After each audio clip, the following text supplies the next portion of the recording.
Dale Blaney stunned the Outlaws last night, and we'll deep dive the science experiment sprint car he was driving that goes well beyond just a wonky top wing setup. We'll also talk Lucas Championship drama, a first-time high limit winner, and a whole lot more. Let's go.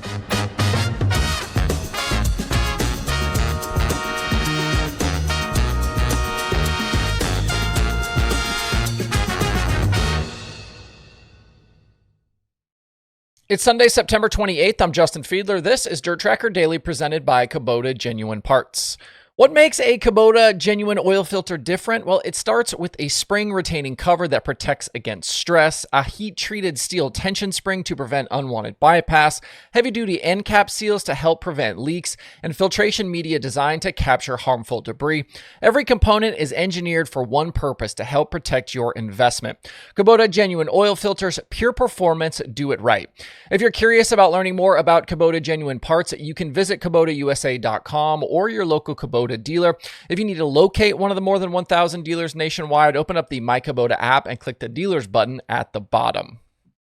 A Blaney doing something crazy at Sharon Speedway is a storyline we're at least somewhat familiar with over the last few years, and it happened again last night. Back in 2021, it was Dave Blaney beating the Outlaws in a stunner. Last year, it was again Dave winning during the Lou Blaney Memorial in September and then promptly announcing his retirement from racing. And last night, it was brother Dale winning against the World of Outlaws to become the oldest winner in series history at 61 years old. Dale went quick time in Group B, won his heat, and went 6-5 in the dash to start on row 3. Didn't take him long, though, to get to the front. He got by leader Cole Macedo on lap 11 and went the distance from there. Buddy Kofoid challenged him late for the win, but settled for second, and Sheldon Haudenschild was third.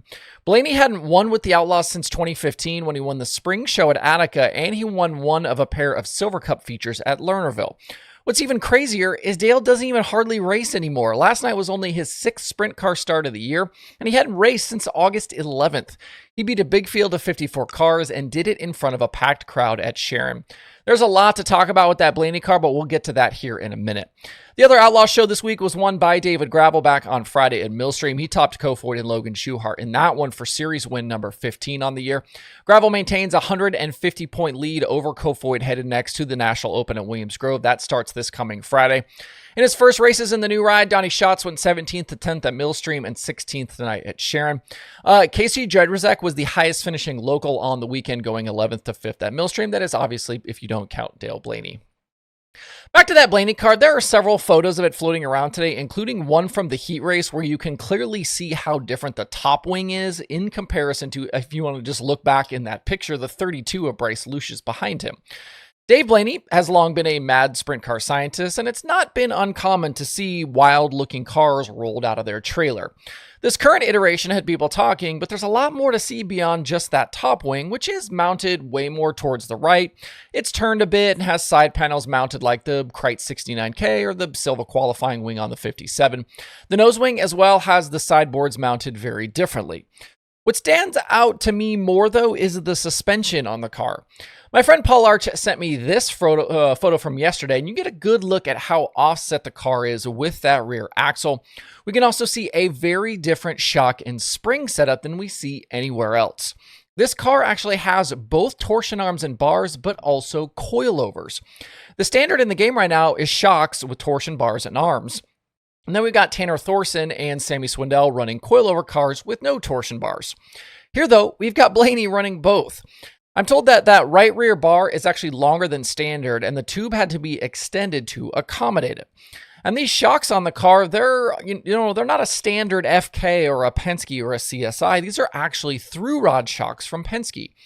The Outlaw rulebook specifically mentions the 7700T shock from Penske as allowed, which look like this. Those of you who pay attention to my late model content here know that we've talked through rod shocks before and how they were made illegal for the Major Touring Series last year. In sprint car racing, though, they are allowed by the rulebook, though. You can see the through rod poking out here on the left rear, and the bags on the right rear are just protecting the coil and the top of the through rod from dirt and things like that. The first pictures I have of Blaney's car on through rod shocks are actually from 2023. Photos from 2022 and Dave's win at Sharon in 2021 show more traditional Penske's on the car. So what's good about a through rod shock? Well, as I've said here before, the reason this type of shock could be beneficial is because of displacement of oil inside the shock body. In a standard shock, as the rod goes in, it displaces some of that oil, which creates added spring rate. A through rod shock doesn't have that problem because the same amount of rod is always inside the body, so no added oil displacement and no added spring rate. Something else to point out here with the through rods is it looks like they use them on the front also, but they needed to make some modifications to the front nose wing to allow for that rod to travel. In these two photos, you can see what looks like cutouts, which would allow for that extra travel space in that nose wing. After the race, Dave was quick to point out that the car works well at one racetrack, but Dale said they may make some starts other places to see if it goes well on other configurations. Cool stuff from the Blaneys, and you know me, I'm a sucker for new and interesting design stuff. And as a friend said to me today, it proves that sprint car teams maybe aren't quite in as tight a box as some want us to believe. There is still at least some space for innovation for those willing and able to take these risks.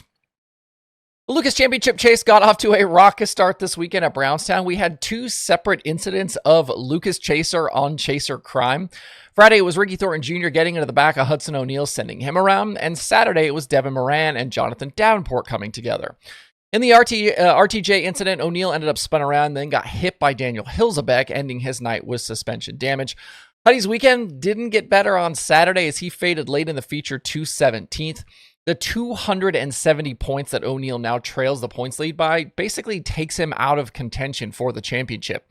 That's something like 50 feature spots with only 3 races left. You could maybe hope for trouble for one of the other guys if O'Neal was maybe just up against one other competitor, but no way all 3 of these other guys have disasters each of the next 3 races. And Davenport had issues Friday that included a flat while leading and an incident with Carson Ferguson where he actually looked to end up on Ferguson's roof. JD was 14th on the first night, bounced back to 6th after the Moran tangle last night.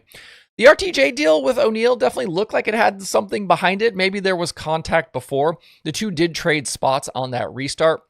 But Moran and JD, I think, was just a racing deal that Davenport kind of just ended up on the wrong side of. JD not pleased with Moran afterwards. Thornton winning the big show last night, outdoing Moran, is a big step towards him repeating. He already had that 70-point advantage entering the weekend, and going next to PA Motor Speedway, RTJ leads Moran by 80 points and Davenport by 160. Nick Hoffman, the Friday Lucas winner over Brandon Shepard. That was Hoffman's first ever series win with Lucas. We also had a first-time winner with the Kubota High Limit Sprint Cars last night at Bridgeport. That program affected by weather, and the feature was eventually called after just 10 laps were complete because of rain coming down. Gio Scelzi led the first 7 laps, but fellow front-row starter Danny Sams made a pivotal move in lap traffic to take the lead when Scelzi got held up behind Kyle Spence. That move was worth $12,000 in Sam's first career High Limit win. Scelzi and Brent Marks also on the rain-shortened podium. Not a ton of change in the standings, with Brad Sweet, Rico Abreu, Aaron Reitzel finishing 4th, 5th, and 6th on the night. Rico's leads are 30 and 70 points headed to Path Valley today. That win for Sams has to be a major shot in the arm for that family team. He'd never previously finished even in the top 5 in a series race. I'm sure that winner's check will help out a bunch. High Limit at Path Valley today for their first ever race at the PA track. Other weekend sprint car winners included Mitchell Moles and Kyle Cummins in USAC competition at Paragon and Butler. Logan Julian was an IRA winner while Blake Nemi wrapped up the series title. It was really great to see Paul Nienheiser back in a car after his injury earlier this year. He picked up a couple of second place finishes behind wins for JJ Hickel and Jake Newman.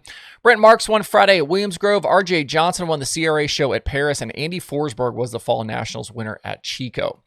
Other weekend late model winners included Zach Mitchell with the Hunt the Front Super Dirt Series at Southern Raceway. He beat Dalton Cook and Joseph Joyner. Now only trails Jimmy Owens by 2 points for that Hunt the Front Series championship. Hunt the Front closes out their season in 2 weeks at Cherokee Speedway for the Blue Gray 100. Kevin Eder won $15,000 with Wasota at ABC Raceway. Ryan Unzicker was a local winner at Peoria, and Logan Bradford topped Sam Seawright at Duck River for $10,000 in crate competition. USMTS wins during the Fall Jamboree went to Joe Chisholm. Dustin Sorensen and Brandon Davis and Matt Shepard beat Jack Lehner and Bobby Hackle at Fonda last night with the Short Track Super Series. If you're looking for Sunday racing, stop by DIRTRACKR.com/watch tonight. There are a number of options today, including High Limit at Path Valley. There's late models at Coles County and more. Hope you guys have a great rest of your Sunday out there. We'll see you right back here tomorrow.